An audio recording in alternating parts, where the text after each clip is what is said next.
भिवानी की मनीषा की postmortem report को लेकर हरियाणा पुलिस ने चुप्पी साध रखी है, लेकिन आज हम आपके लिए मनीषा के पोस्टमार्टम रिपोर्ट की डिटेल लेकर आए हैं। बकायदा कमेंट सेक्शन में इसे पिन भी कर दे रहे हैं ताकि जितने भी दर्शक इस शो को देख रहे हैं उसे जाकर पढ़ें और समझें कि क्या क्या गड़बड़ियां थी। जिस तरीके से हमने दावा किया था कि दोनों जो पोस्टमार्टम रिपोर्ट है, एक 48 घंटे के बाद दूसरी जो पोस्टमार्टम होती है उसमें किस कदर जो खामियां बताई गई थी, दोनों पोस्टमार्टम जो रिपोर्ट्स हैं वो कैसे अलग हैं, वो आज आप जानेंगे और समझेंगे। क्योंकि दावा किया गया था कि जो बच्चादानी है मनीषा का, उसे बाहर निकाल लिया गया है। तो पोस्टमार्टम रिपोर्ट में क्या यह दावा किया गया है या नहीं किया गया है, बिल्कुल एक डिटेल रिपोर्ट आज हम आपके साथ साझा करेंगे। ये जो पोस्टमार्टम रिपोर्ट है अंग्रेजी में है, हम आपके लिए बिल्कुल हिंदी में अनुवाद कर आसान शब्दों में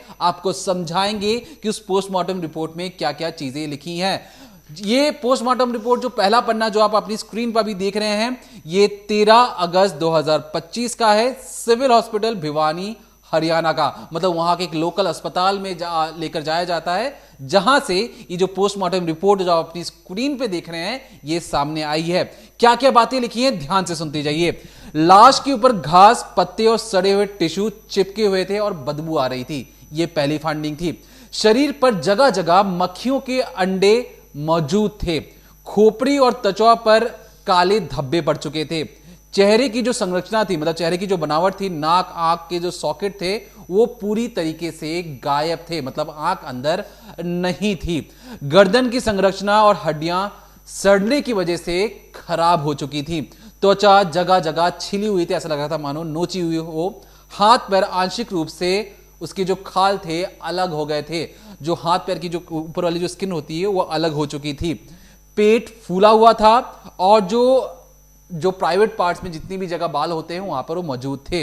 इसके बाद जो सबसे इंपॉर्टेंट बात है जो बार बार कही जा रही थी, जो मनीषा की जो प्राइवेट पार्ट्स हैं वहां पर भी कुछ चोट के निशान दिखे थे, लेकिन वहां पर जो यूट्रस, जो बच्चादानी है, वो हल्की सी बाहर की ओर निकली हुई थी। जो रेक्टम वाला पार्ट है वो भी बाहर की ओर था। ये पहले पोस्टमार्टम रिपोर्ट में इसका जिक्र किया गया है। अब ये बात हुई शरीर के अंदर की। बाहरी लक्षण क्या क्या चीजें दिख रही हैं, तो एक मार्क कहते हैं, लिगेचर मार्क कहते हैं। मान लीजिए किसी रस्सी से उसे घोटने की कोशिश की गई हो या मारने की कोशिश की गई हो, तो लाश पर ऐसी कोई भी निशान पहली पोस्टमार्टम रिपोर्ट में नजर नहीं आते हैं। आंखें, पुतलियां और जो कॉर्निया है, मतलब जो चेहरे पे जो आंख वाला हिस्सा था, वो पूरे तरीके से गायब है। शरीर के प्राकृतिक छिद्रों, नाक, कान, मुंह आदि में खून झाग की उपस्थिति नहीं है। अब ये पोस्टमार्टम रिपोर्ट में कहा गया। अब लोगों ने यह भी दावा किया था कि अगर कोई भी इंसान पेस्टिसाइड जैसी चीजों का सेवन करेगा तो मुंह से झाग जरूर निकलेगा, लेकिन पहले पोस्टमार्टम रिपोर्ट में साफ तौर पे कह दिया गया कि नहीं, कोई झाग या खून मौजूद नहीं था। अब जो सबसे बड़े चोट के बारे में बात कर ली, जो मुख्य चोट है उस पर बिल्कुल ध्यान दीजिए। गर्दन पर 29.5 × 16 सेंटीमीटर का बड़ा घाव नजर आता है और घाव के जो रूप के आगे और दोनों, मतलब आगे और पीछे दोनों जगह मौजूद थे। घाव का जो निचला हिस्सा था, मतलब ये होता यूं है कि जो आपकी ये जो नली होती है, सिर्फ जो शरीर का इतना हिस्सा ही यहां से गला काटा गया था, तो ये साफ तौर पर उस पर पता लग रहा था। किनारे लाल थे, जो चोटिल और मतलब ऐसा लग रहा था किसी जानवर ने उसे कुतरने की कोशिश की हो, और जगह जगह पर लाल लाल निशान पड़ चुके थे, धब्बे पड़ चुके थे। जांच में पाया गया कि त्वचा, मांसपेशियों और गले की हड्डियों में सड़ने की वजह से वो नष्ट हो चुके थे और केवल जो टिश्यू, मतलब जो स्किन बची थी वही हल्की फुल्के बचे थे। अंदर का जितना भी हिस्सा था वो सड़ गल गया था। अब ऐसे में सवाल उठता है कि 48 घंटे के अंदर क्या इतनी सड़न हो सकती है। ऐसे तमाम जो सवाल है, उन सवालों का जवाब अभी भी पुलिस से लेकर लोग हर कोई तलाश रहा है। अब तो पुलिस नहीं, सीबीआई भी जांच करेगी। तो ये थी सिविल हॉस्पिटल भिवानी की वो पोस्टमार्टम रिपोर्ट जो हमने आपके साथ साझा की। ये पहली रिपोर्ट थी, लेकिन 48 घंटों के बाद, यानी 13 अगस्त के बाद, आजादी वाले दिन यानी कि 15 अगस्त के दिन भी अस्पताल खोला जाता है, वहां पे पोस्टमार्टम होता है और 3 डॉक्टर वहां पे पोस्टमार्टम करते हैं और बाकायदा एक रिपोर्ट बाहर करते हैं। उस रिपोर्ट के बारे में आप जानिए। तो आपने पहली रिपोर्ट को देखा, जो पहली पोस्टमार्टम रिपोर्ट थी, और उसमें एक बात पर गौर रखना, जो दीपक ने बोला उसको ध्यान से समझना भी, कि मुंह से, नाक से, कान से कहीं भी झाग या खून जैसी चीज नहीं मिली, जिसको कहा जा रहा है कि उसने कीटनाशक पिया था। अब आते हैं दूसरी रिपोर्ट पर, जो कि थी 15 अगस्त की, और ये की गई है जो मेडिकल कॉलेज है PGIMS रोहतक की, यहाँ पर पोस्टमार्टम कराया गया। और इसमें क्या क्या चीज़ें आई अब आप वो समझिए। दरअसल दूसरी रिपोर्ट जो होती है 48 घंटे बाद, उसमें आता है कि जो बॉडी थी लड़की की, उस पर शरीर मिट्टी और घास से ढका था और बहुत ज़्यादा दुर्गंध आ रही थी। तो अगर पहली पोस्टमार्टम में मिट्टी बहुत ज़्यादा लगी हुई थी तो कहीं ना कहीं वो हटी होगी, लेकिन दूसरी में भी मिट्टी आ गई। अब बात करते हैं आगे की, तो उसमें लिखा था सिर पर 35 से बाई 40 सेंटीमीटर लंबे काले बाल और घास फूस फंसा हुआ था। यानी कि जहाँ पर कह रहे हैं बाजरे के खेत में लड़की की लाश पड़ी थी, तो वहाँ पे जो भी घास फूस थे वो सारे उसके बालों में फंसे हुए थे। इसके आगे उस पोस्टमार्टम रिपोर्ट में लिखा है, दूसरी पोस्टमार्टम रिपोर्ट में, कि चेहरे पर त्वचा और मांसपेशियां सड़ चुकी थी, आंखें धसी हुई और सड़ी थी। यहाँ आपने शायद गौर ना किया हो, पहली रिपोर्ट में लिखा गया है कि आंखें गायब थी, और इस रिपोर्ट में लिखा है कि आंखें धसी हुई थी। हम इसीलिए बार बार कह रहे थे कि दोनों पोस्टमार्टम रिपोर्ट अपने आप में कॉन्ट्राडिक्ट कर रही हैं, दोनों पोस्टमार्टम रिपोर्ट अपने आप में विरोधाभास पैदा कर रही हैं। अगली लाइन लिखी थी कि सिर के अंदर जो मस्तिष्क का ऊतक, यानी कि जो सर का जो ऊपर वाला हिस्सा होता है, वो नष्ट हो चुका था, सिर्फ कुछ झिल्लियां बची हुई थी, कुछ परतें बची हुई थी। इसके अलावा आगे लिखा है कि चेहरा और जबड़े की हड्डियां कुछ हद तक दिखाई दी, दांत और ऊपरी तालू मौजूद थे। जैसा हमने आपको पहले बताया था कि जो चेहरे का ये वाला हिस्सा था ये पूरा गायब था और सिर्फ नीचे का जबड़ा बचा था, तो ये बात उस पोस्टमार्टम में लिखी हुई है। इसके अलावा लिखा है कि गर्दन के पीछे जो रीढ़ की हड्डी होती है, उसके पास का जो ऊपरी हिस्सा होता है वो फ्रैक्चर था और वो जबड़े से कनेक्टेड था। आगे इंजरीज कहाँ कहाँ पर थी, तो ये लिखा गया है कि जो रीढ़ की हड्डी है उसमें इंजरीज थी और उनका स्कल जो था वो बहुत ज़्यादा फ्रैक्चर था। इसके अलावा कहीं पर खून या सूजन जैसी कोई बात नहीं आई है, और दूसरी रिपोर्ट में लिखा गया है कि मृत्यु के बाद शायद टूट फूट हुई है। इसके अलावा ये भी लिखा था कि 51 सेंटीमीटर लंबा एक स्टिच है, छाती पर मिला है और कॉटन थ्रेड से वो सिला हुआ है। अब ये लाइन इसलिए लिखी गई क्योंकि एक बार पहले मनीषा का पोस्टमार्टम हो चुका है और दोबारा जब बॉडी को सिला गया तो उसी थ्रेड की बात यहाँ पर की गई है। इसके अलावा लिखा गया है कि छाती की जो हड्डी थी वो गायब थी, ये बात लिखी है दूसरी पोस्टमार्टम रिपोर्ट में। अब आते हैं इंटरनल ऑर्गन्स, यानी कि जो अंदर के अंग होते हैं, उसके बारे में इस पोस्टमार्टम में क्या लिखा है। तो इसमें जो रिपोर्ट आई उसमें लिखा है कि लड़की के हृदय और यानी कि दिल और फेफड़े निकाले गए, और बाद में जो छाती के अंदर की चीज़ें जब दोबारा डाली गई तो काफ़ी लूज थी, यानी कि जब दोबारा पोस्टमार्टम किया गया, क्योंकि एक बार हो चुका था तो सारे ऑर्गन्स निकाले गए, सबको जांचा गया, फिर जब दोबारा अंदर रखा गया तो ठीक से फिक्स नहीं थे, नेचुरली फिक्स नहीं थे, उन्हें सिला गया था इसलिए वो लूज थे। अब आगे और लिखा गया है कि श्वास नली का हिस्सा गायब था, यानी कि माफ करिएगा अलग होकर पड़ा था। ये पहली रिपोर्ट में भी लिखा गया था और दूसरी रिपोर्ट में भी लिखा गया है। लेकिन अब सबसे अहम बात, दूसरी पोस्टमार्टम रिपोर्ट में जिक्र किया गया कि पेट और आंतरिक अंग जैसे कि लिवर हो गया, स्प्लीन हो गया, किडनी हो गया, यूट्रस हो गया और दोनों ओवरीज हो गए, इनका जो उल्लेख किया गया है वो किया गया है कि वो गायब थे। जबकि पहली रिपोर्ट में कहा गया है कि जो यूट्रस था वो बाहर निकला हुआ था, अपनी जगह से खिसक गया था, मलाशय अपनी जगह से खिसक गया था। लेकिन दूसरी रिपोर्ट में साफ तौर पे कह दिया कि पेट और आंतरिक अंग जो थे वो गायब थे। लेकिन इसके बारे में जो पुलिस है उन्होंने ये भी बताया कि उन्होंने कुछ अंग हैं जो लड़की के वो लिए थे, उन्हें लैब में भेजा था बाकी की जाँच करने के लिए, तो इस बात पर पुलिस ने सफाई दी थी। आगे की बात करें तो इसमें कहा गया है कि जो आंखें थी, जो प्यूपल्स वगैरह थे, वो सब कॉर्निया वगैरह वो ये समझिए धस गए थे, सड़ गए थे। लेकिन पहली रिपोर्ट में क्या लिखा था कि गायब थे। इसके अलावा लिखा है इस वाली में भी, यानी सोचिए अब फिर से एक बहुत इंपॉर्टेंट पार्ट आ रहा है। पहले में भी बोला गया है कि लड़की की मुंह, नाक और आँख के पास से कोई भी झाग जैसी चीज़ नहीं मिली, कुछ भी खून जैसा उल्लेख नहीं हुआ। और सेकंड पोस्टमार्टम रिपोर्ट में भी ये साफ किया गया है कि कोई भी झाग नहीं मिला। अगर कीटनाशक पिया होता तो कहीं ना कहीं मुंह में या इस एरिया में कहीं तो झाग का कोई अंश फंसा होता। इसके अलावा इस रिपोर्ट में ये भी साफ किया गया है कि जो भी वेजाइनल स्वैब, रेक्टल स्वैब लिए गए हैं, डीएनए, वो सब लैब में भेज दिए गए हैं फॉरेंसिक टेस्ट के लिए। अब अगर समरी की बात करें तो इसमें वही निष्कर्ष निकल के आता है। साफ तौर पे कहा गया कि आंखें जो हैं वो धसी हुई हैं, शव पूरी तरीके से सड़ा और गला मिला है, गर्दन और रीढ़ की हड्डियों में कई सारे फ्रैक्चर मिले हैं, खून और सूजन नहीं थी, और साथ ही साथ ये कहा गया कि छाती को काट कर टाँके लगाए गए हैं, जो हमने आपको बताया, क्योंकि पहले जो है पोस्टमार्टम किया गया था। और साथ ही साथ किडनी, स्प्लीन, यूट्रस, ओवरीज गायब थे।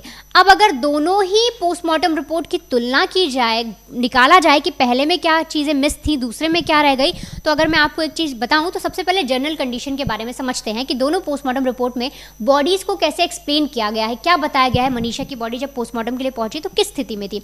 सबसे पहले पहली रिपोर्ट की बात करें भिवानी की, तो भिवानी में कहा गया है कि शरीर पर तिनके थे, घास और सड़े हुए टिश्यू थे। इसके अलावा शरीर पर जगह जगह मक्खियों के अंडे थे, खोपड़ी और त्वचा पर सड़न थी, चेहरा और आंखें पूरी तरीके से नष्ट थे।